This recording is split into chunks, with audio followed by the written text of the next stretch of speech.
Baik, selamat pagi sahabat kebenaran, para pemirsa Mutiara Kebenaran yang saya kasih dalam Tuhan, atau mungkin selamat siang atau selamat malam, kapanpun Anda mendengarkan sesi kita yang ketiga di dalam Hakim-Hakim dalam acara kita Mutiara Kebenaran. Ya, dan masih bersama dengan saya Dr. Stephen Einstein Liao, dan ini adalah suatu pelayanan dari GBIA Grafe, yaitu acara Mutiara Kebenaran. Di acara ini kita akan membahas Perjanjian Lama dan kita lakukan itu secara sistematis. Mengapa Perjanjian Lama? Ya, karena Perjanjian Lama adalah bagian pertama dari Alkitab. Banyak sekali orang yang sampai hari ini, bahkan dia sudah menjadi Kristen cukup lama, tetapi mengabaikan Perjanjian Lama. Mungkin dia berpikir Perjanjian Lama itu membosankan, mungkin dia pikir itu sesuatu yang mungkin terlalu kuno atau lain sebagainya, tetapi wow, itu suatu sudut pandang yang sangat tidak benar ya. Perjanjian Lama adalah bagian dari firman Tuhan, bahkan bagian awal dari firman Tuhan dan sangat penting untuk memahami Perjanjian Lama, baru kita bisa memahami Perjanjian Baru gitu. Jadi sebenarnya dua-duanya dibutuhkan. Kita butuh Perjanjian Lama untuk memahami Perjanjian Baru, dan kita butuh Perjanjian Baru untuk bisa memahami Perjanjian Lama dengan benar juga. Nah, kita membahas dalam Mutiara Kebenaran ini Perjanjian Lama karena kita mulai dari Kejadian. Dan jika Tuhan berkehendak, kalau Tuhan mengizinkan, moga-moga kita bisa selesai sampai dengan nanti Maleaki, yaitu suatu perjalanan yang sangat panjang. Um, ya, tapi kita akan berusaha ke arah sana. Untuk Perjanjian Baru, itu sudah ada program namanya Through the Bible, dan itu sudah diselesaikan, dan Anda bisa mendapatkannya juga dibawakan oleh Dr. Suhento Liao. Baik, tanpa berlama-lama lagi, kita akan segera masuk. Kita buka Alkitab kita ke Hakim-Hakim pasalnya yang ketiga. Dan kalau Anda punya Alkitab, silakan nanti akan ikut bersama dengan saya. Ada begitu banyak materi yang akan kita bahas pada sesi kali ini. Karena walaupun jumlah ayatnya tidak terlalu panjang, tapi ada beberapa bagian di sini. Ada sedikit pendahuluan, kemudian ada tiga hakim yang disebut, yaitu Otniel, Ehud, dan Samgar. Walaupun Samgar sangat sedikit sekali, hanya satu ayat, tetapi juga ada pelajaran-pelajaran yang berharga dari dia. Oleh karena itu, tanpa berlama-lama lagi, mari kita bersatu dalam doa. Kita akan minta pertolongan Tuhan bagi kita pada hari ini. Bapa yang di surga, kami mengucap syukur Tuhan untuk kasih setia kepada kami. Tuhan, dimanapun kami berada, kami tahu Engkau sedang beserta dengan kami, dan walaupun hamba saat ini merekam ini, hamba tidak tahu kapan para pendengar akan mendengarnya di waktu mereka masing-masing. Namun tetap kami berdoa dan kami meminta Engkau yang menerangi hati setiap pendengar maupun pembicara untuk sampai kepada kebenaran-Mu dan untuk nanti dapat menaruhnya, menyimpannya dalam hati kami masing-masing, dan kami akan bisa menjadi orang-orang yang semakin dibentuk sesuai dengan apa yang Kau inginkan bagi kami melalui instrumen firman-Mu ini. Terima kasih Tuhan, kami yakin dan percaya Engkau berkenan akan hal ini. Oleh karena itu kami berdoa dalam nama Yesus Kristus. Amin. Baik, Hakim-Hakim pasalnya yang ketiga. Dan ini melanjutkan, kalau Anda masih ingat, kalau Anda tiba-tiba entah kenapa mendapatkan podcast ini atau mendapatkan link YouTube ini atau entah dimanapun Anda mendengarkan Mutiara Kebenaran saat ini, dan Anda tiba-tiba lompat ke Hakim-Hakim pasal 3 ini, ketahuilah bahwa sebenarnya ini satu seri, jadi Anda bisa mengikuti yang pasal pertama, pasal kedua, dan di pasal pertama dan pasal kedua kita sudah melihat ya bahwa Hakim-Hakim adalah masa ketika orang Israel sudah masuk ke tanah Kanaan dipimpin oleh Yosua, dan kemudian mereka sudah mengalahkan sebenarnya mayoritas ya kekuatan-kekuatan besar di sana, walaupun masih banyak suku-suku yang tertinggal. Ya, tetapi kemudian kita melihat bahwa orang Israel tidak melakukan apa yang seharusnya mereka lakukan. Setelah Yosua mati, sebenarnya adalah kehendak Tuhan bagi mereka untuk sesuai dengan berjalannya waktu, dengan mereka makin tambah banyak orang dan lain sebagainya, mereka mengusir dan menghilangkan semua bangsa-bangsa lain itu, terutama menghilangkan mereka secara keagamaan. Ya, bahwa mesbah-mesbah mereka harus dihancurkan, dan saya sudah singgung di pasal 2 di sesi yang lalu bahwa dengan demikian orang Kanaan akan diperhadapkan pada suatu pilihan ya, entah mereka menjadi penyembah Allahnya Israel, berarti mereka masuk ke penyembahan yang benar begitu. Mereka menjadi mengenal Yehova Allah yang benar, atau mereka akan berperang melawan Israel ya, dan mereka akan kalah dan mungkin ada banyak yang mati di situ, atau mereka harus pergi keluar dari Israel, dari tanah Kanaan gitu. Ya, seharusnya Israel menerapkan polisi demikian, tetapi mereka tidak melakukannya. Mereka tidak melakukannya sehingga mereka meninggalkan suku-suku bangsa-bangsa itu di situ. Dan akibatnya apa, saudara kasih Tuhan? Coba kita lihat di sini Hakim-Hakim pasal 3 ayat 1 ya, ayat 1 dan beberapa ayat kita baca di sini. Inilah bangsa-bangsa yang dibiarkan Tuhan tinggal untuk mencobai orang Israel itu dengan perantaraan mereka, yakni semua orang Israel yang tidak mengenal perang Kanaan. Maksudnya hanyalah supaya keturunan-keturunan orang Israel yang tidak mengenal perang yang sudah dilatih berperang oleh Tuhan. Sangat menarik sekali di sini bahwa di pasal 1 dan di pasal 2 jelas-jelas Tuhan menyatakan bahwa kegagalan untuk menghilangkan bangsa-bangsa ini adalah keteledoran Israel itu sendiri. Jadi mereka tidak bergegas untuk itu, mereka tidak merasa itu penting, dan mereka tidak melakukannya. Mereka gagal melakukan apa yang Tuhan katakan. Gitu. Nah, tetapi di sini di pasal 3 di sini kita melihat dari sisi Tuhan. Dari sisi Tuhan membiarkan hal itu terjadi. Tuhan mengizinkan hal itu terjadi.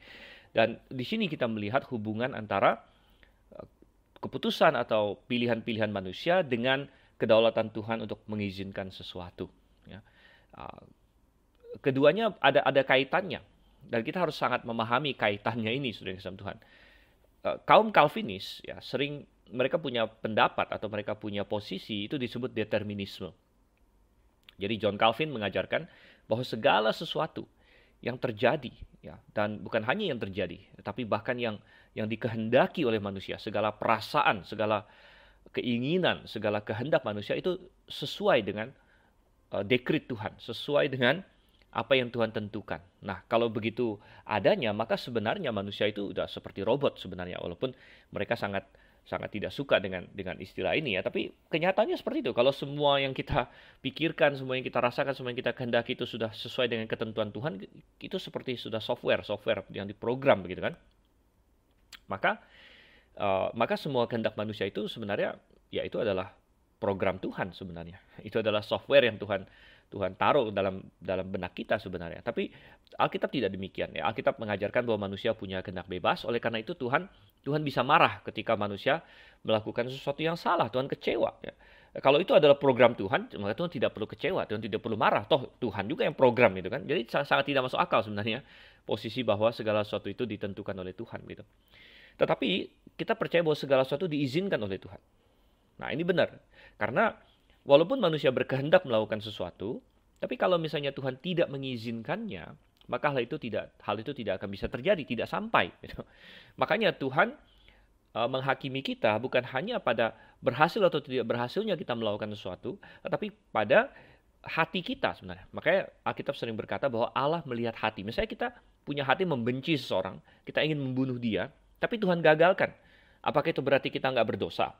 Kalau di pengadilan, mungkin kita bisa bebas di pengadilan manusia kan, karena kita bisa berargumen, loh saya nggak jadi kok bunuh dia. mungkin karena satu hal ya kita terhalang untuk membunuh dia. Jadi oke, mungkin saya membenci dia, tapi saya nggak jadi bunuh dia. Nah, di pengadilan manusia mungkin kita bisa bebas. Tetapi di pengadilan Allah kita tidak akan bebas, karena Tuhan melihat hati kita. Dan hati kita itulah yang kita punya pegang kendali di situ. Kita bisa berkehendak, saya mau membenci seseorang, saya mau membunuh seseorang, itu ada dalam hati kita. Dan ya Tuhan akan menghakimi itu, tapi Tuhan mengizinkan apakah kehendak kita akan sampai atau tidak, terjadi atau tidak, itu Tuhan izinkan. Nah, mengenai bangsa-bangsa di sini, ya Tuhan akhirnya mengizinkan. Oke, Israel tidak mau mengusir bangsa-bangsa ini, Tuhan izinkan. Ya oke, Tuhan biarkan itu. Padahal bisa nggak Tuhan mengenyahkan bangsa-bangsa ini tanpa bantuan Israel? Sangat bisa. Ya. Dia menghancurkan Sodom dan Gomora tanpa bantuan manusia. Jadi kalau Tuhan mau, Tuhan bisa saja, ya ini misalnya Israel gagal untuk mengusir bangsa-bangsa ini. ya akulah yang usir sendiri begitu. Mungkin Tuhan pakai bencana alam, Tuhan pakai sakit penyakit dan lain sebagainya untuk menghabiskan bangsa-bangsa sekeliling Israel tanpa Israel harus berbuat apa-apa. Bisa kalau Tuhan mau. Tapi Tuhan bilang tidak, aku tidak mau. Ya, kenapa? Ya nomor satu, Tuhan ingin supaya Israel yang melakukannya. Ya. Dan itu juga supaya apa? Supaya mereka punya latihan, gitu. Punya latihan. Jadi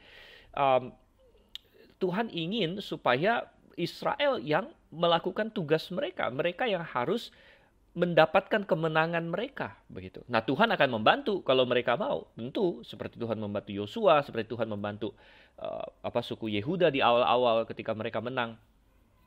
Tuhan akan membantu. Tetapi harus Tuhan ingin manusianya juga berkehendak. Ada tanggung jawab manusianya di situ. Begitu. Nah, ini juga benar dengan kita ya, di mana ketika kita sudah diselamatkan, kita punya janji yang begitu hebat dari Tuhan. Ada banyak hal yang kita miliki di dalam keselamatan kita, janji-janji kemenangan, ya kita bisa menang melawan dosa. Tuhan menjanjikan itu bahwa kita tidak lagi diperhamba oleh dosa. Kita bisa menang melawan dosa-dosa kita. Tetapi harus ada kehendak dari kita, tanggung jawab kita untuk mau membangun karakter yang kudus. Tuhan akan membantu kita. Ya Tuhan akan membantu kita, tapi kemenangan itu harus kita cari di situ, ya. Dan Tuhan juga mengizinkan orang Israel untuk mencicipi efek dari ketidaktaatan mereka. Ya, itu adalah salah satu cara bertumbuh yang baik, ya, melalui disiplin Tuhan. Ya, kadang-kadang ada orang tua yang anaknya tidak diizinkan mengalami sakit sedikit pun, tidak mengizinkan anaknya mengalami efek buruk sedikit pun. Nah, itu bukan mendidik yang baik begitu. Saya ada kadang-kadang melihat orang tua yang misalnya anaknya kepentok meja atau apa, kan dia nggak hati-hati anaknya kepentok meja, jadi mejanya dimarah-marahin gitu. Anda pernah nggak melihat orang tua seperti itu? Waduh, wah ini mejanya nakal katanya. Misalnya anaknya kan nabrak meja gitu kan, nangis gitu. Wah mejanya nakal gitu. Jadi dia kayak pura-pura marahin mejanya. Ini pembodohan, saya bilang, pembodohan. Kadang-kadang obat yang terbaik adalah untuk membiarkan seseorang merasakan dampak efek dari kesalahan dia gitu. Saya masih ingat dulu waktu saya sekolah, ada orang tua yang anaknya tidak naik kelas. Lalu apa yang dilakukan? Ada orang tua yang main uang, disogok lah ya sehingga naik kelas, atau entahlah segala macam cara yang lain. Jadi anaknya tidak diizinkan untuk merasakan efek dari kesalahan dia, efek dari tindakan-tindakan dia. Nah, Tuhan tidak demikian. Tuhan adalah orang tua yang sangat bijak sekali. Jadi Tuhan seringkali mengizinkan kita. Oke, kamu mau berdosa, aku biarkan kamu rasakan efek dari dosa kamu dan lain sebagainya, ya. Oke. Coba kita lanjutkan lagi di sini, yang ketiga, ayat 3 ya, Hakim 3:3. Yang tinggal ialah kelima raja kota Filistin dan semua orang Kanaan, orang Sidon dan orang Hewi yang mendiami pegunungan Libanon dari gunung Baal Hermon sampai ke jalan yang menuju ke Hamat.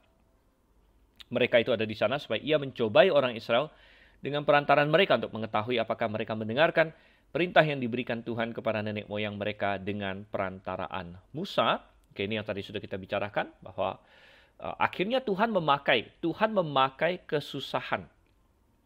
Memakai kesusahan yang akan dialami untuk membangun kita, untuk menguji kita, untuk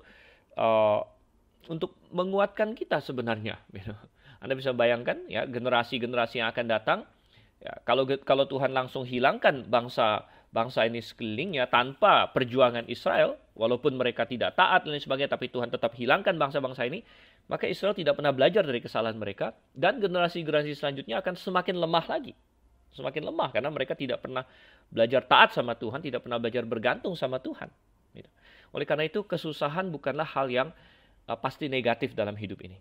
Ya, saya masih ingat, kalau saya tidak salah, ibunya jenderal ini ya, ada jenderal Amerika yang di Perang Dunia Kedua, namanya Douglas MacArthur. Dia adalah jenderal Amerika yang cukup hebat dan dia bertanggung jawab di daerah Pasifik. Dia membebaskan Filipina dan lain sebagainya. Tapi saya pernah mendengar, saya nggak tahu ini benar atau enggak, tapi saya pernah membaca, dia ada mungkin biografinya atau lain sebagainya, bahwa dia berkata ibunya sangat bijak dan ibunya berdoa bagi dia bahwa Tuhan janganlah menghilangkan, aku tidak berdoa bahwa engkau menghilangkan segala kesusahan dari hadapan anak saya. Gitu. Karena kalau begitu maka anak dia tidak akan pernah bertumbuh. Tapi aku berdoa supaya di dalam setiap kesusahan yang dia alami, engkau beserta dengannya. Nah, itu adalah doa yang sangat bijak gitu ya. Jadi kita juga tidak perlu berharap bahwa saya sudah diselamatkan maka Tuhan hilangkanlah semua kesusahan dari saya, semua tantangan dari saya. Uh, itu bukan cara kita bisa bertumbuh sebenarnya. Ya, dan Tuhan mengizinkan seringkali banyak hal dalam hidup kita untuk menguatkan kita. Seperti dia di sini juga menggunakan akhirnya bangsa-bangsa yang Israel tinggalkan ini. Oke, Tuhan bilang kalian tinggalkan itu. Oke, aku akan pakai mereka untuk menguji kalian. Ya, untuk menguji kalian.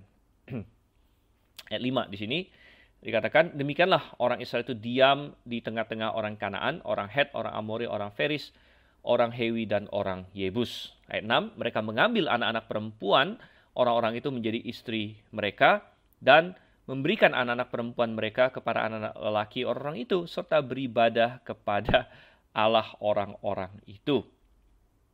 Ayat 7 saya sambung. Orang Israel melakukan apa yang jahat di mata Tuhan. Mereka melupakan Tuhan Allah mereka dan beribadah kepada para Baal dan para Asyirah.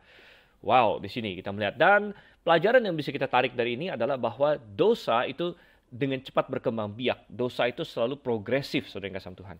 Dia tidak diam di tempat, dia tidak stop sampai sana. Kadang-kadang kita berpikir ya, kalau ketika kita mau berkompromi, ketika kita tergoda oleh dosa, seringkali pembenaran dalam benak kita adalah ya saya akan lakukan ini sedikit saja. Saya akan berkompromi satu ini saja. Saya akan melanggar dalam poin yang satu ini saja. Tapi saudara yang kasih Tuhan, dosa punya cara untuk semakin merangsek, semakin maju, semakin progresif. Saudara yang kasih Tuhan. Jadi kita melihat ini, bagaimana orang Israel tadinya mungkin dia berpikir apa? Toh kita hanya membiarkan bangsa-bangsa ini. Ya, itu bukan masalah besar lah ya. Bahkan mungkin ada yang pakai alasan yang kelihatannya sangat sangat rohani, sangat mengasihi ya. Mungkin ada yang berargumen nggak perlulah kita menghalau mereka, kan jahat, kasihan nih orang Kanaan ini juga kasihan begitu kan. Padahal kita sudah bahas di pasal 2 ya bahwa kalau kita benar-benar mengasihi seseorang, justru kita melakukan firman Tuhan, kita melakukan kebenaran gitu. Dan saya sudah bahas ya bahwa justru kalau Israel menghancurkan ya segala mesbah mereka dan menghancurkan istilahnya kebudayaan Yahudi, kebudayaan Kanaan yang menentang Tuhan ya. Kalau Israel mau membasmi itu justru adalah hal yang menguntungkan bagi orang Kanaan itu sendiri juga bahkan gitu. Ya, ingat bahwa pada zaman itu menang kalahnya suatu bangsa sering dikaitkan dengan Allah mereka. Jadi kalau misalnya satu bangsa mengalahkan bangsa lain, dianggap Allahnya menang. Gitu. Itu masih pemikiran seperti itu pada zaman itu. Dan kita tahu bahwa bahkan ketika Yosua masuk ke Kanaan pun, ketika dia mau menyerang Yeriko, dari Rahab kita tahu bahwa sebenarnya semua orang Yeriko itu sudah ketakutan dengan Israel. Mereka sudah mendengar bahwa Allah Israel inilah yang membawa mereka menyeberangi Laut Merah, menyeberangi Sungai Yordan dan lain sebagainya. Mereka sudah ketakutan. Sebenarnya mereka siap ya. Ada banyak di antara mereka yang sebenarnya siap untuk sebenarnya bisa berpaling kepada Allah yang benar. Kalau misalnya Israel agresif dalam menghancurkan mesbah-mesbah Baal, menghancurkan kebudayaan penyembahan berhala mereka dan intinya memaksa mereka melalui penghalauan ini untuk membuat keputusan apakah saya mau bergabung dengan Israel, karena Israel tidak menolak itu. Rahab buktinya bisa menjadi orang Israel ya. Dan nanti di zaman Daud kita akan melihat ada banyak orang yang tadinya orang Kanaan yang menjadi orang Israel. Salah satu yang paling terkenal adalah yang dibunuh oleh Daud, yaitu Uria ya, suaminya Batseba. Uria sering kalau Anda baca Alkitab, Uria orang Het itu. Uria orang Het, tapi dia menjadi orang Israel, bahkan menjadi pasukan Israel. Dia menjadi orang yang mengenal Tuhan. Jadi mestinya Israel kalau dia aktif ya, membasmi bangsa-bangsa ini dalam pengertian menghancurkan penyembahan mereka.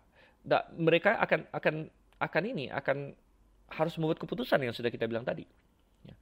Apakah mereka mau bergabung dengan Israel atau mereka mau berperang? Kalau mereka mau mempertahankan ilah mereka, ya mungkin sebagian pasti akan memilih seperti itu. Ya maka memang harus terjadi perang.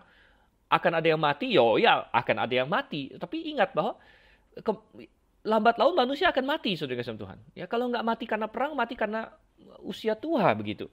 Dan kalau Anda di luar Tuhan, Anda tidak mengenal Tuhan yang benar, mau mati saat perang, mau mati nanti umur 70-80, sama-sama masuk neraka begitu.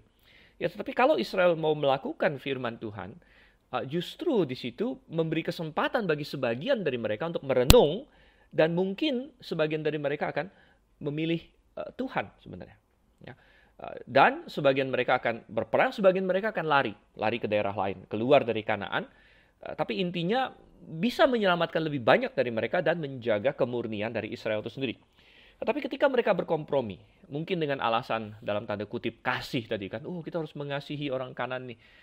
Yang sebenarnya ujung-ujungnya tidak, akhirnya akan masuk kepada kompromi yang lain. Kompromi yang lain adalah akhirnya kawin mengawin, ayat 6 di sini. Kawin mengawin antara orang Israel dengan orang-orang ini, Kanaan ini. Ya, padahal Tuhan sudah wanti-wanti mereka tidak boleh melakukan ini, ya. Dan di sini ada banyak pelajaran bagi kita. Ya, sekali lagi tadi bagaimana ada progresi kan, nggak apa-apa lah, biarinlah, kita kasihan sama mereka, biarin bangsa-bangsa ini, kita jadikan budak rodi aja. Nah, lalu melangkah lebih lanjut.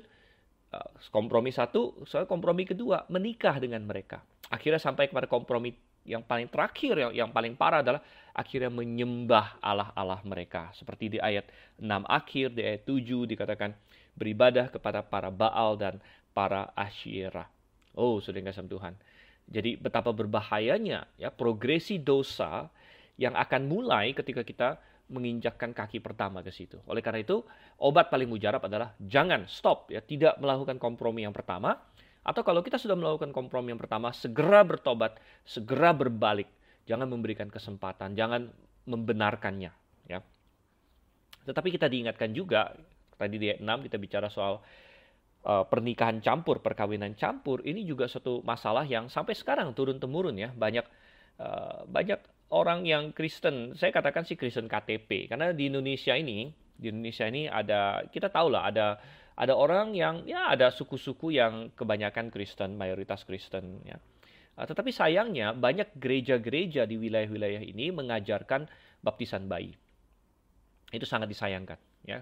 Gereja-gereja Protestan rata-rata mengajarkan baptisan bayi. Ya. Dan itu sangat disayangkan. Kenapa? Ketika itu tidak ada dalam Alkitab. Nomor satu, baptisan bayi tidak ada dalam Alkitab. Itu menentang Alkitab.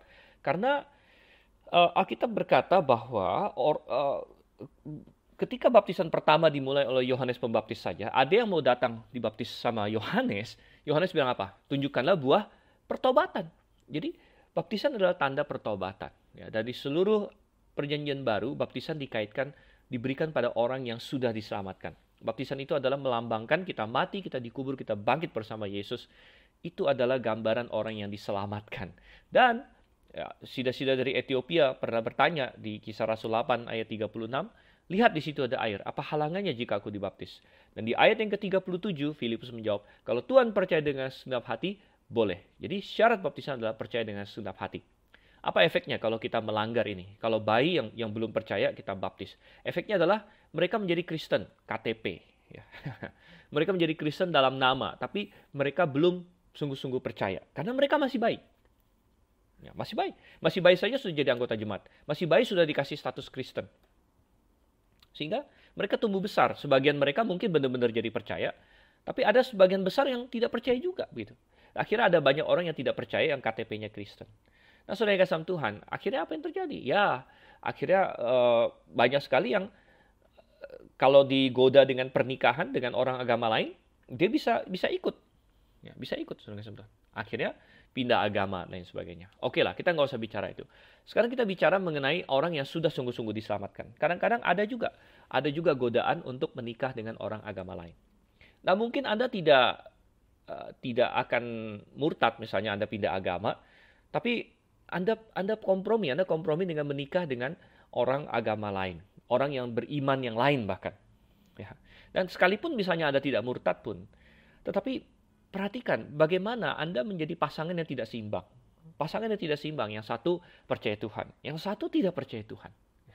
Dan ini bukan hanya bicara soal agama lain. Kalau Anda menikah dengan orang yang dalam tanda kutip Kristen pun, tapi kalau dia adalah Kristen KTP, Kristen yang bukan benar-benar sungguh-sungguh lahir baru, ya, itu pun bermasalah, itu pun melanggar firman Tuhan. Anda jangan puas dengan, oh dia orang Kristen kok. Tapi benarkah dia diselamatkan? Benarkah dia mengerti firman Tuhan? Ya, benarkah dia orang yang sudah lahir baru? Nah, itu perlu dipertanyakan. Dan itu besar sekali efeknya, karena pernikahan adalah salah satu keputusan terbesar dalam hidup ini. Banyak orang berpikir, yang penting saya menikahlah, dapat pasangan dan sebagainya. Tidak, saudara kasih Tuhan. Menikah yang salah, ya itu bisa lebih sengsara daripada single.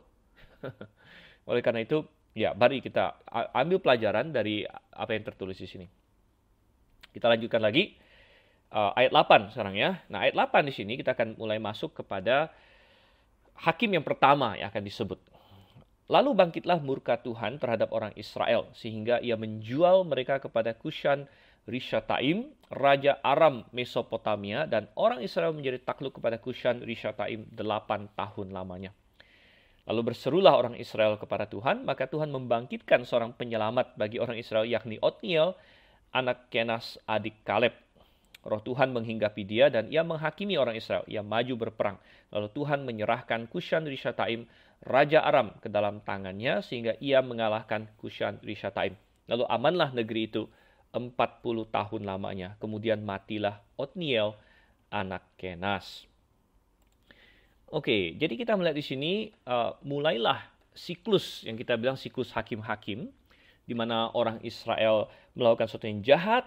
Kemudian Tuhan mengizinkan mereka. Tuhan dikatakan di sini Tuhan menjual orang Israel di sini ya. Tuhan ya istilahnya seperti menyerahkan orang Israel kepada musuh mereka, dan musuh di yang pertama ini. Jadi ini kita bilang siklus pertama.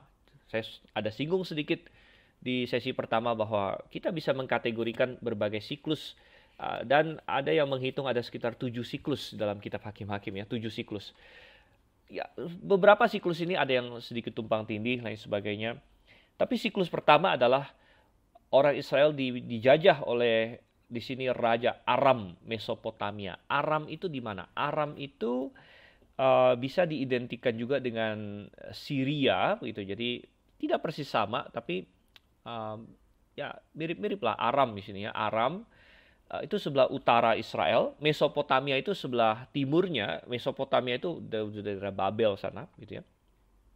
Itu wilayah dulu Abraham malah, ya, sebelum dia keluar dari Ur Kasdim, itu daerah situ Mesopotamia. Jadi ini ada Raja Aram Mesopotamia, namanya Kushan Rishathaim, dan dia mengalahkan Israel. Nah, Israel tunduk 8 tahun. Jadi ini siklusnya. Orang Israel meninggalkan Tuhan, Tuhan mengizinkan mereka merasakan efeknya. Ini yang saya bilang tadi, ini adalah bagian dari disiplin Tuhan. Ya, hukuman Tuhan, disiplin Tuhan. Kenapa Tuhan melakukan ini? Ini justru tindakan kasih. Kalau mereka terus menyimpang sama Tuhan, malah mereka akan binasa dalam kekekalan, gitu. Ya, tetapi ketika Tuhan mengizinkan ini terjadi, mereka harus berseru pada Tuhan, nanti akan ada generasi yang bagus muncul dari situ. Nah, jadi benar akhirnya mereka setelah 8 tahun takluk ya, 8 tahun takluk, maka mereka berseru kepada Tuhan ayat 9, dan Tuhan membangkitkan seorang penyelamat bagi orang Israel.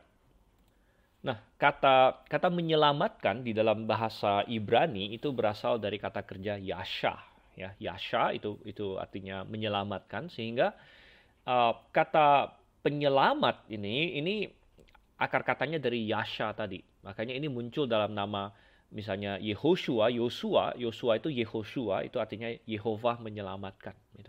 Dan ini kata Yesus sebenarnya sama ya. Yesus itu dengan Yosua itu namanya persis sama. Gitu, dalam bahasa Ibraninya. Ya. Jadi seorang penyelamat di sini. Dan sebenarnya setiap dari hakim-hakim ini dengan cara mereka sendiri mentipologikan Yesus Kristus dengan Tuhan. Ya, kita tahu bahwa banyak hakim-hakim di sini adalah orang-orang yang biasa. Bahkan ada di antara mereka yang punya kelemahan-kelemahan. Tapi ya mereka dengan cara mereka mentipologikan Yesus Kristus juga. Tentu tidak sempurna, tidak ada yang sempurna seperti Yesus Kristus. Ya, tetapi yang pertama Tuhan bangkitkan di sini adalah Otniel. Otniel. Nah, Otniel ini sudah sempat muncul. Dia muncul di kitab Yosua, Yosua pasal 14, dan juga di bukan 14 ya, Yosua 15, dan juga di Hakim-Hakim pasal 1, di mana ceritanya diulang lagi di situ mengenai Otniel di sini. Dan Otniel ini adalah anaknya Kenas, adik Kaleb. Jadi dia adalah keponakan Kaleb di sini. Dan kenapa setiap kali dia selalu disebut anak Kenas, adik Kaleb? Rupanya Kaleb adalah tokoh yang sangat terkenal. Ya, Kaleb ini ya sudah pasti terkenal karena bayangkan, dari antara semua orang Israel yang keluar dari Mesir yang di atas 20 tahun, hanya ada 2 orang yang berhasil masuk ke tanah Kanaan, yaitu Kaleb dan Yosua. Semua yang lain mati. Bahkan Musa, pemimpin besarnya yang hebat sekali itu pun mati, saudara kasih Tuhan. Dan Tuhan sudah berkata memang hanya 2 yang akan lewat, yaitu Yosua dan Kaleb. Yosua tentu semua orang tahu, dia pemimpinnya, panglima besarnya. Tapi Kaleb tidak kalah terkenal, saya yakin. Dan dia seorang panglima, seorang petarung yang hebat juga dan lain sebagainya. Dan Otniel dikenal berdasarkan ini hubungannya dengan Kaleb. Nah, ini berarti Otniel sebenarnya orang biasa mungkin. Otniel ini orang biasa, saudara kasih Tuhan. Dia bukan orang terkenal. Bahkan kalau Anda tanya siapa Otniel, orang bilang, oh itu Otniel, keponakannya Kaleb. Oh itu dia, gitu kan? Jadi dia bukan orang yang terkenal. Ya, setiap kali dia disebut, dia akan diingatkan siapa dia. Oh dia keponakannya Kaleb, begitu. Jadi dia hanya dikenal karena dia keponakan Kaleb. Tetapi ini menjadi suatu penghiburan bagi kita yang juga bukan siapa-siapa. Kebanyakan dari kita bukan orang yang terkenal. Ya, kita bukan orang yang orang sudah tahu nama kita. Tidak, saudara kasih Tuhan. Mungkin kita seperti Otniel di sini, tapi Tuhan bisa memakai orang-orang biasa. Ya, ini adalah salah satu tema di dalam kitab Hakim-Hakim. Tuhan bisa memakai orang-orang biasa untuk melakukan hal-hal yang luar biasa. Ya. Dan Otniel adalah salah satu contohnya. Dia menjadi tipologi Yesus. Dan bukankah kita pun masing-masing dipanggil oleh Tuhan untuk menjadi serupa dengan juru selamat kita Tuhan Yesus. Jadi Otniel ada menyerupai Tuhan Yesus dalam pengertian tertentu. Misalnya bahwa dia menjadi penyelamat Israel. Seperti Yesus Kristus adalah penyelamat dunia, penyelamat kita semua dalam pengertian yang real dan absolut ya. Otniel hanya menjadi alat Tuhan untuk menyelamatkan Israel. Tapi dari situ dia ada kemiripan dengan Tuhan Yesus di sini. Tapi kita yang sudah diselamatkan hari ini, kita pun dipanggil untuk menjadi serupa dengan Tuhan. Ya, bukan dalam otoritas, kita tidak perlu menyaingi otoritas Tuhan. Kalau kita mau menyaingi otoritas Tuhan, kita menjadi iblis bahkan. Kita bukan menyaingi otoritas Tuhan. Makanya hari ini banyak orang yang salah kaprah. Dia pikir dia mau menjadi seperti Tuhan Yesus, dia mau bisa bikin mukjizat seperti Tuhan. Dia mau bisa menurunkan api dari langit seperti Tuhan. Bukan itu yang kita cari. Tapi kita mencari karakternya. Kita mencari karakter Tuhan yang lemah lembut. Karakter Tuhan yang penuh kebenaran dan tegas. Karakter Tuhan yang tidak berkompromi. Karakter Tuhan yang kudus. Karakter Tuhan yang mengasihi bahkan musuh-musuhnya dan lain sebagainya. Ya, ini yang mau kita tiru gitu. Jadi seperti Otniel mentipologikan Yesus dalam satu aspek di sini, kita pun dipanggil hari ini untuk meniru juru selamat kita dalam segala karakternya begitu. Dan satu hal yang luar biasa adalah kita belajar dari Otniel, kita tidak perlu menjadi orang yang terkenal untuk melakukan itu. Kita tidak perlu menjadi orang yang mungkin dunia anggap hebat gitu. Oh, ini orang hebat enggak. Kaleb mungkin orang hebat, tapi Otniel ini siapa gitu. Otniel ini cuma orang yang keponakan Kaleb yang kebetulan dia menikah dengan anaknya Kaleb. Jadi keponakan Kaleb sekaligus menantunya Kaleb di sini. Tapi Tuhan bisa pakai dia. Nah, bagaimana Tuhan bisa pakai dia? Ya, kalau kita belajar sedikit tentang Otniel, ingat yang di Hakim-Hakim pasal 1, kita melihat bagaimana dia mengalahkan mengalahkan Kiryat Sefer di sini di Hakim-Hakim 1 ayat 2. Siapa yang mengalahkan dan merebut Kiryat Sefer, kepadanya akan kuberikan Aksha anakku menjadi istrinya, dan Daniel anak Kenas adik Kaleb merebut kota itu. Jadi Kiryat Sefer kita sudah bahas sedikit. Kalau di dalam Yosua pasal 15 kita diberitahu bahwa akhirnya kota itu dikasih nama kota Debir. Oke, jadi ini satu hal. Jadi kita melihat bahwa Otniel adalah seorang yang menang dalam pertempuran pribadi dia. Jadi sebelum Tuhan memakai Otniel untuk menyelamatkan Israel, Tuhan sudah membentuk Otniel melalui pertarungan pribadi dia. Dia sudah melakukan tugas dia. Ingat, dia kan suku Yehuda. Dia suku Yehuda dan sebagai bagian dari suku Yehuda dia melakukan bagian dia bertempur melawan orang yang dia harus bertempur di situ, dia mendapatkan wilayahnya dia. Ya, jadi intinya dia sudah melakukan pertempuran pribadi dia, begitulah. Nah, demikian juga kita, ini pelajaran ya, pelajaran. Tuhan bisa memakai kita untuk menjadi berkat bagi banyak orang yang lain, seperti Otniel menjadi berkat bagi Israel, kalau kita juga sudah memenangkan pertempuran pribadi kita, begitu. Ya, jadi terutama bagi banyak orang yang mungkin hari ini Anda rindu untuk pelayanan, untuk membawa berkat bagi banyak orang, itu hal yang bagus dengan sama Tuhan. Ya, Anda ingin membawa berkat bagi banyak orang, Anda ingin memberitakan kebenaran bagi orang lain, itu hal yang indah. Dan dalam banyak cara ya, bukan hanya berkhotbah, bukan hanya ini, tapi Anda bisa banyak sekali pelayanan. Tetapi mari kita ini secara pribadi kita juga menang ya dalam pertempuran kita. Ya. Paling jelas misalnya pertempuran melawan dosa. Ya, Tuhan tidak akan memakai misalnya orang yang masih suka dengan dosa, gitu. Masih bergelut di dalam dosa dan sebagainya. Lalu kita bilang, Tuhan, aku mau Engkau pakai. Tuhan bilang, aku mau memakai bejana yang bersih. Tuhan akan bilang, ya kan? Dan kalau kita mau menang atas dosa-dosa kita berseru sama Tuhan. Dan Tuhan akan bantu kita juga dalam pertempuran pribadi kita. Tapi itu adalah syarat utama sebelum Tuhan mau memakai kita untuk memimpin orang lain, untuk berkarya bagi orang lain bahkan. Gitu. Kembali ke Hakim-Hakim pasal 3 di sini ya, mengenai Otniel. Jadi kita melihat dia orang biasa, tapi dia setia dalam pertempuran pribadi dia, dan masih ada kaitan dengan sedikit yang tadi kita bicarakan. Dia menikah dengan baik, saudara-saudara. Dia menikah dengan baik. Dia menikah dengan seorang perempuan yang beriman. Kita sudah singgung sedikit mengenai Aksha. Aksha istrinya ini adalah anak Kaleb. Kita bisa yakin bahwa Aksha adalah seorang wanita yang beriman seperti bapaknya.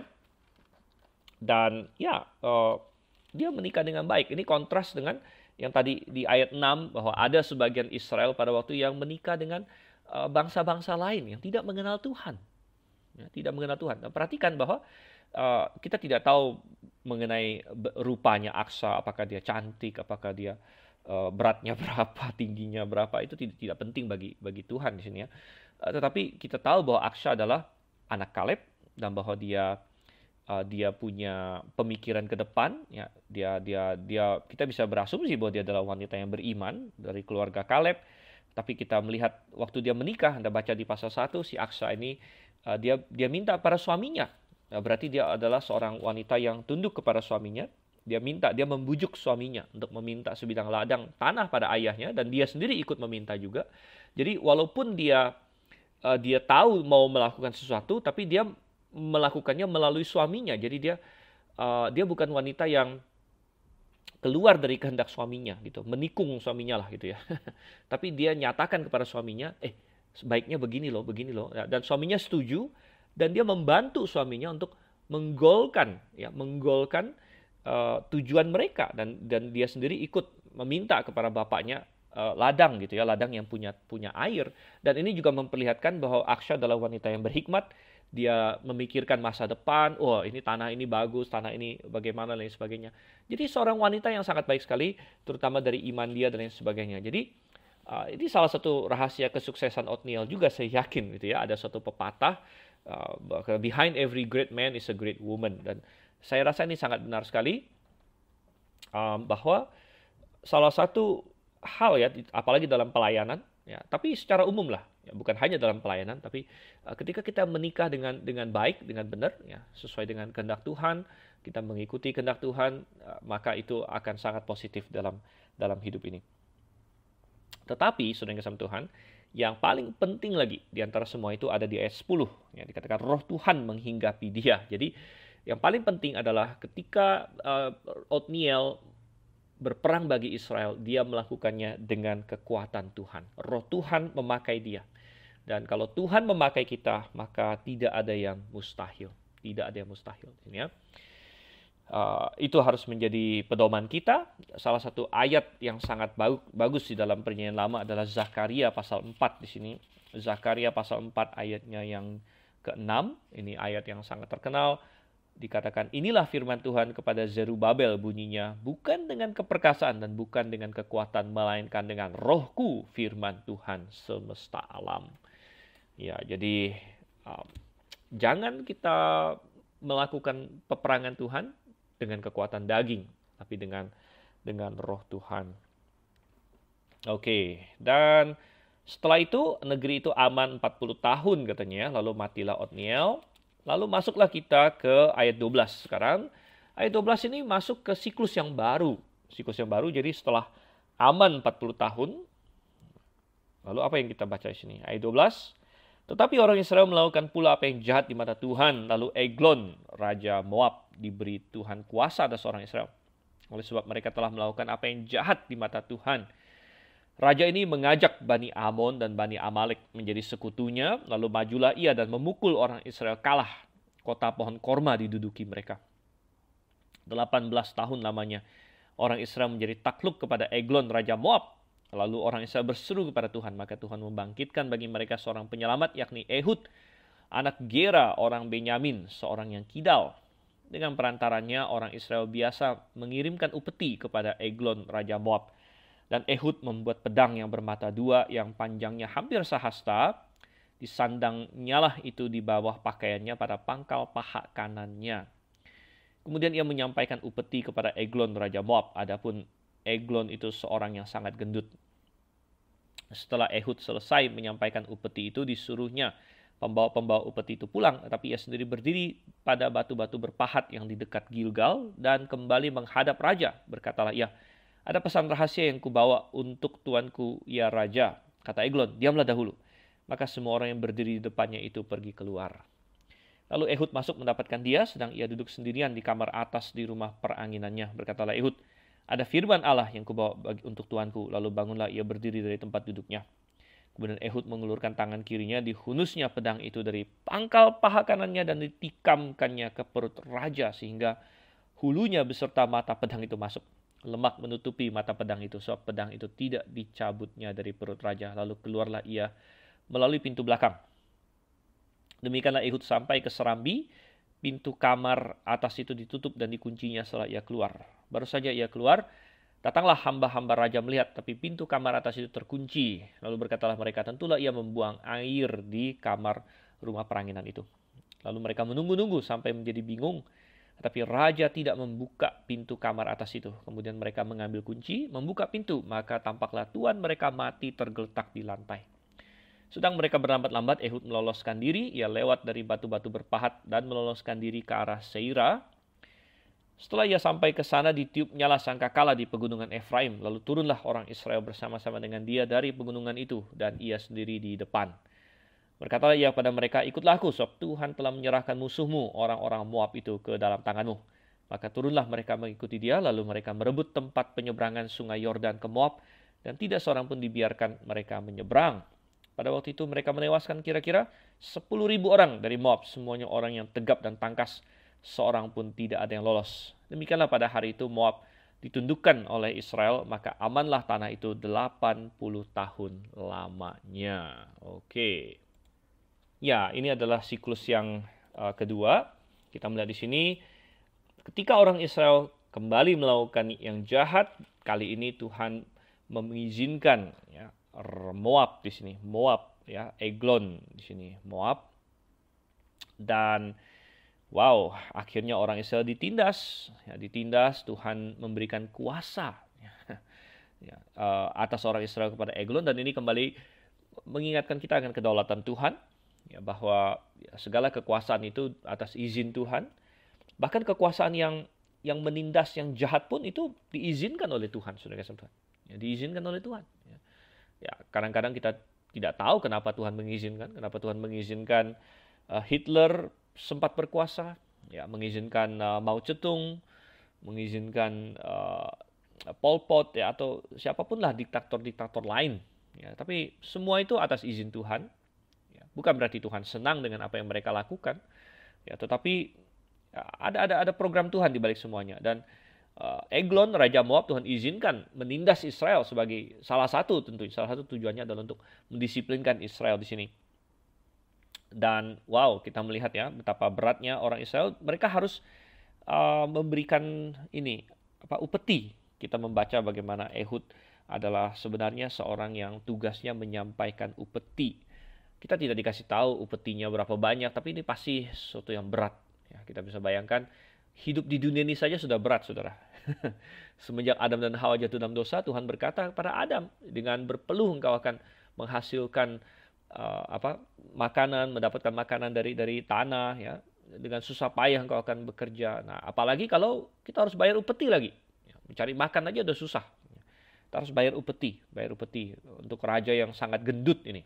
Nah, kan katakan dia sangat-sangat gemuk sekali, jadi dia menggemukkan diri, ya, sementara orang Israel harus bersusah payah. Tapi inilah kondisi dosa, ya, atau efek dari dosa, di mana menindas kita, saudara kasih Tuhan. Dosa menindas kita, ya. Dan sementara di kitab Hakim-Hakim ini muncul secara fisik dan literal, ya, saya berkata bahwa penindasan atau penjajahan Moab ini jelas sesuatu yang historis, sesuatu yang benar-benar terjadi. Tetapi kita bisa melihat pelajaran rohaninya lah, boleh dibilang, ya, pelajaran rohaninya, paralelnya dengan kita hari ini. Ya, mungkin musuh kita hari ini bukan lagi Eglon, Raja Moab, dan lain sebagainya. Tetapi ada paralelnya. Musuh kita hari ini adalah dosa. Dan ketika kita berdosa kepada Tuhan, kita akan ditindas oleh dosa, saudara. Kita akan ditindas oleh dosa. Kita akan ditindas oleh kejahatan kita sendiri. Kita akan ditindas oleh konsekuensi dari dosa kita. Dan ini muncul, ya. Dosa itu berkembang biak. Tadi kita sudah bahas di bagian pendahuluan bagaimana dosa itu cenderung progresif, berlanjut terus. Tapi kita melihat aspek lain di sini. Misalnya, Anda baca, tadinya Israel dijajah oleh Moab. Tapi apa yang terjadi ayat yang ke-13? Lalu dia mengajak Amon dan Amalek. Moab mengajak Amon dan Amalek, saudara kasih Tuhan. Jadi berkembang biak. Jadi ketika contohnya Daud, ya, ketika Daud berdosa dengan Batsheba, mungkin dia pikir, oke lah, stop sampai sini. Tapi tidak, ternyata dosa itu merongrong dia, sehingga dia sepertinya terpaksa untuk melakukan dosa-dosa lain. Dia terpaksa berbohong, terpaksa bahkan akhirnya membunuh Uria. Jadi ya Moab, lalu dia ajak Amon, dia ajak Amalek. Nah, ada satu hal yang sangat menarik mengenai tiga bangsa ini, bangsa Moab, bangsa Amon, dan bangsa Amalek. Apa yang unik?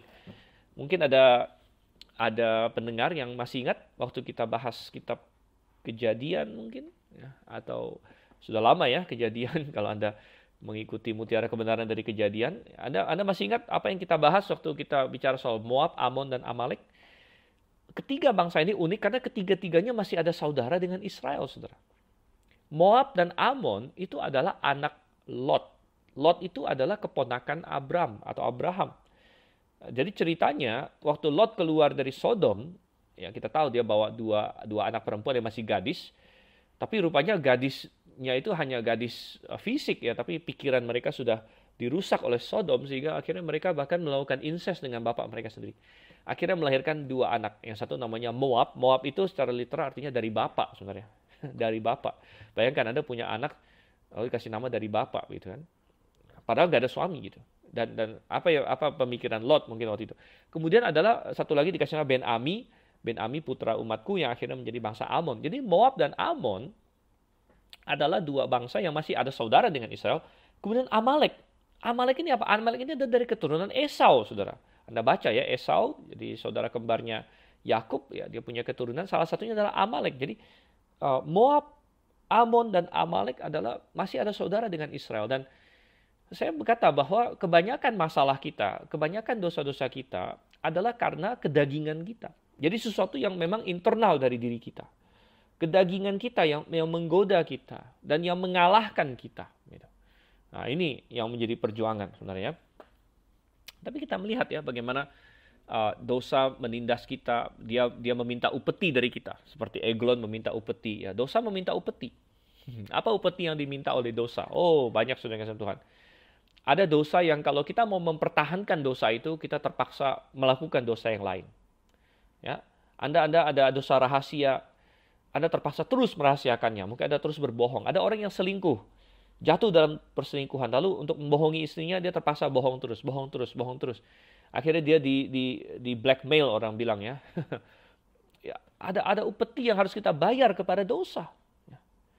Oh, betapa banyak orang yang jatuh pada dosa ketagihan sesuatu, ketagihan rokok, ketagihan alkohol, menjadi pemabuk, ketagihan narkoba. Dan Anda seolah-olah dikejar-kejar oleh upeti ini. Dosa meminta upeti dari Anda. Ayo, mana. Ya. Sukacita kita dihabiskan. Damai sejahtera kita dihilangkan. Bahkan kesehatan tubuh kita kadang-kadang dihancurkan. Jadi betapa menderita, saudara kasih Tuhan. Betapa menderita. Jangan kita mau takluk kepada dosa. Kita harus mengalahkan dosa. Oke, nah bagaimana Israel akhirnya menang? Sekali lagi Tuhan membangkitkan seorang hakim bagi mereka ya, seorang pahlawan. Kali ini pahlawannya adalah seorang bernama Ehud di sini.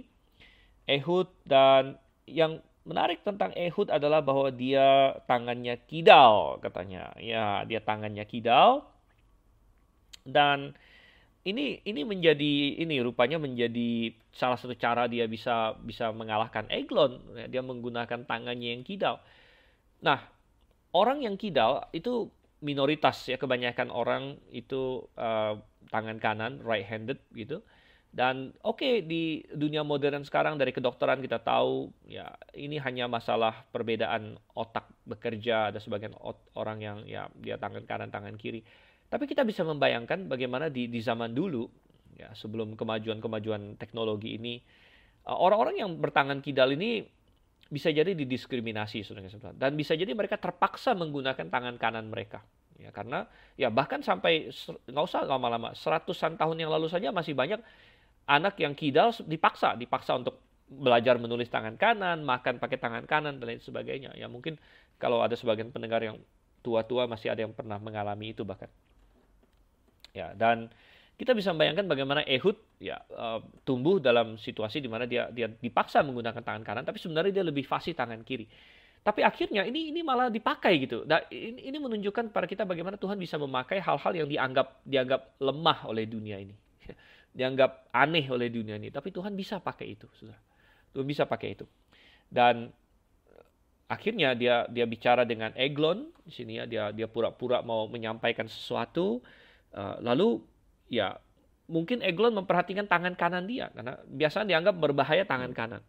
Dan sebenarnya pedangnya disembunyikan di paha kanan supaya gampang ditarik oleh tangan kirinya. Sementara kalaupun misalnya ada pengecekan senjata, kita tidak tahu ya, kita tidak cerita apakah menghadap raja perlu dicek oleh pasukan penjaga presiden ya kalau kita tahu, atau kalau di Amerika namanya Secret Service itu ya. Mereka ada ngecek nggak dia bawa senjata atau enggak ya. Atau kalau dia bawa senjata pun, kalau ada pengecekan pun, jangan-jangan mereka hanya mengecek paha kirinya, karena biasanya senjata ditaruh di situ. Sementara karena dia kidal, senjatanya ditaruh di paha kanan di sini. Dan dengan cara itu dia berhasil mengelabui Eglon, dia menariknya dan dia tusuk gitu ya, dia tusuk dan Eglon mati. Ya. Tetapi ada banyak hal yang luar biasa yang kita bisa pelajari dari Ehud di sini. Ya. Pertama tadi kita melihat dia tangan kidal, ya, mungkin dia orang yang didiskriminasi, ya. Tetapi yang dia anggap sebagai kelemahannya ini justru dia rela untuk dipakai oleh Tuhan untuk satu pekerjaan Tuhan di sini ya. Sedikit mengenai tangan kidal, Ehud ini disebut sebagai orang Benyamin, dia dari suku Benyamin ya, di ayat yang ke-15 dikatakan di situ Ehud anak Gera orang Benyamin, seorang yang kidal di sini. Saya menjadi teringat ada satu catatan bahwa rupanya di Benyamin itu lumayan banyak orang yang kidal gitu. Dan hari ini kita tahu bahwa kidal itu ada hubungan dengan genetika juga. Jadi kalau kita punya orang tua yang kidal dan sebagainya, kemungkinan untuk kita kidal ada sedikit lebih banyak. Tapi perhatikan, misalnya di dalam Hakim-Hakim pasal 20, coba kita lihat di sini ya. Hakim-Hakim pasal 20, dan ini nanti akan kita bahas. Tapi di sini perhatikan ayatnya yang ke-16 di situ, bahwa di dalam pasukan Benyamin, jadi waktu itu nanti kita akan bahas, tapi kalau kita sudah sampai di Hakim-Hakim 20, tapi di sini ada pasukan Benyamin, ada 700 orang pilihan yang kidal, yang dapat mengumban dengan tidak pernah meleset sampai sehelai rambut pun. Jadi rupanya di suku Benyamin ini lumayan banyak orang yang kidal rupanya. Gitu. Dan ini sangat menarik, karena Benyamin, Anda tahu apa arti kata Benyamin? Ya, Benyamin. Ingat waktu Benyamin lahir kan ibunya mati, si Rahel mati ya. Dan waktu dia mati itu Rahel kasih nama sama anaknya Ben-Oni. Anda cek lagi di Kejadian. Ben-Oni. Ben-Oni artinya anak penderitaanku. Karena dia sangat menderita waktu melahirkan, dia mati. Tapi bapaknya tidak tega memanggil anaknya Ben-Oni sehingga mengganti namanya menjadi Benyamin. Dan Benyamin artinya anak tangan kananku. Jadi Benyamin itu suku yang artinya anak tangan kananku. Tapi sangat menarik sekali bahwa dalam suku anak tangan kananku ini justru ada banyak orang yang kidal gitu. Banyak orang yang kidal yang akhirnya gagah perkasa, dan bahkan salah satunya Ehud dengan kekidalannya Tuhan pakai untuk ini ya, untuk mengalahkan musuh di sini. Satu hal lain lagi kita melihat di sini bahwa perhatikan, orang Israel takluk 18 tahun namanya, ayat 14. 18 tahun mereka takluk kepada Eglon. Selama 18 tahun itu tidak ada yang berani bangkit, tidak ada yang maju gitu untuk umat Tuhan. Jadi kita harus istilahnya ya memberikan poin kepada si Ehud di sini bahwa dia rela untuk maju. Ya, dia rela untuk maju. 18 tahun tidak ada yang maju. Sini dia rela untuk maju. Dia mengambil resiko. Ada orang yang berkata, wah Ehud ini cara dia kurang gentle lah, kayak pembunuhan diam-diam lah dan sebagainya. Oh, tapi saudara kasih Tuhan, dia melakukan apa yang perlu dia lakukan. Apa yang dia lakukan ini sangat berani sekali sebenarnya, bukan pengecut ya, karena bayangkan dia berani membunuh raja musuh di tengah-tengah istana dia, dan kemudian dia balik lagi, dia tidak lari begitu saja, tapi dia memimpin Israel. Ya, dia meniup sangkakala katanya di sini. Meniup sangkakala, kemudian dia memimpin orang Israel untuk menyerang dan mengalahkan Moab ya. Dan satu hal yang menarik di ayat 30 dikatakan, setelah itu Israel ini mendapat keamanan 80 tahun. 80 tahun ini adalah periode waktu yang paling lama tercatat dalam Hakim-Hakim. Paling lama Israel memiliki kedamaian itu adalah setelah Ehud ini. Sangat luar biasa. Total keseluruhan hakim-hakim itu sekitar 400 tahun, saudara. 400 tahun. Dan Ehud salah satu hakim yang bisa menghasilkan masa damai yang paling panjang di sini, 80 tahun. Oke, sekarang kita masuk ke hakim yang terakhir, itu Samgar. Kita lihat ayat 31 ya. Sesudah dia bangkitlah Samgar bin Anat yang menewaskan orang Filistin dengan tongkat penghalau lembu, 600 orang banyaknya. Demikianlah ia juga menyelamatkan orang Israel. Oke, biasanya kita akan mengkategorikan Samgar masih dalam satu konteks dengan Ehud, maksudnya mungkin siklus yang sama, atau kita gabungkan juga dengan Deborah dan Barak. Bahkan saya lebih cenderung menggabungkannya dengan masa Deborah dan Barak. Kenapa? Karena Samgar ini akan disinggung oleh Deborah di pasal 5. Jadi di pasal 5 ayat 6, dalam zaman Samgar bin Anat, dalam zaman Yael kafilah tidak ada lagi, dan orang-orang yang dalam perjalanan terpaksa menempuh jalan yang berbelit-belit. Jadi Deborah kenal dengan Samgar, jadi kemungkinan masa Samgar dengan masa Deborah tidak berbeda jauh atau ada tumpang tindih sedikit. Nah, tetapi Samgar di sini hanya ada 1 atau 2 ayat yang menyinggung dia. Jadi sangat sedikit sekali kita tahu siapa dia. Kita bahkan tidak dikasih tahu dari suku mana. Kita hanya dikasih tahu dia adalah anaknya Anat. Dia berperang melawan orang Filistin, ya. Tetapi ada pelajaran yang sangat indah di sini. Pertama, apa yang firman Tuhan catatkan tentang dia? Dikatakan dia memakai tongkat penghalau lembu. Jadi dia ini adalah mungkin seorang peternak, seorang petani begitu. Tongkat penghalau lembu itu kalau bahasa Inggris disebut ox goad ya, itu tongkat yang panjang, kira-kira mungkin 2 meteran panjangnya, 2,5 mungkin begitu. Ujungnya runcing, ya, tujuannya adalah untuk tusuk kerbau gitu. Kalau kerbau itu kan dia nggak mau taat sama kita, dia mau kabur atau dia nggak mau membajak dengan lurus dan sebagainya. Kita tusuk dengan itu, tusuk ya. Jadi ujung satunya tajam, dan ujung yang satu lagi yang dekat dengan kita itu biasanya pipih. Dan itu bisa dipakai untuk kayak menyerok kotoran lembu dan lain sebagainya. Jadi ini senjata yang sangat apa ya? bukan senjata yang keren. Wah, mungkin orang berpikir pedang, kapak ya atau apalah segala macam, tombak yang hebat. Enggak, ini sangat sederhana. Ini adalah sebenarnya alat beternak, alat bertani ya. Tapi ini kembali mengajarkan kita bahwa yang penting bukan alatnya, tetapi di tangan siapa alat itu berada. Yang ketika kita menyerahkan apapun yang kita miliki kepada Tuhan, kalau kita berkata, Tuhan, ini yang aku miliki Tuhan, pakailah aku. Nah, kalau kita dengan segenap hati, maka Tuhan bisa memakai. Masih ingat seorang anak kecil pernah datang kepada Tuhan membawa hanya 5 roti dan 2 ikan. Sehingga sampai-sampai Filipus dan Andreas pun berkata, oke, kita punya 5 roti dan 2 ikan, tapi apa artinya itu bagi orang sebanyak ini? Tapi Tuhan Yesus tidak mengecilkan sumbangsi dari anak itu. Dia berkata, nggak apa-apa, bawa kepadaku. Dan di tangan Tuhan Yesus, 5 roti dan 2 ikan memberi makan 5.000 orang. Di tangan Tuhan yang Maha Kuasa, tongkat penghalau lembu bisa mengalahkan musuh, saudara yang kasih Tuhan. Bisa mengalahkan musuh. Dan kembali, apa yang kita miliki? Ya, apa yang kita miliki? Kita miliki 5 indera kita. Kita miliki 2 tangan kita.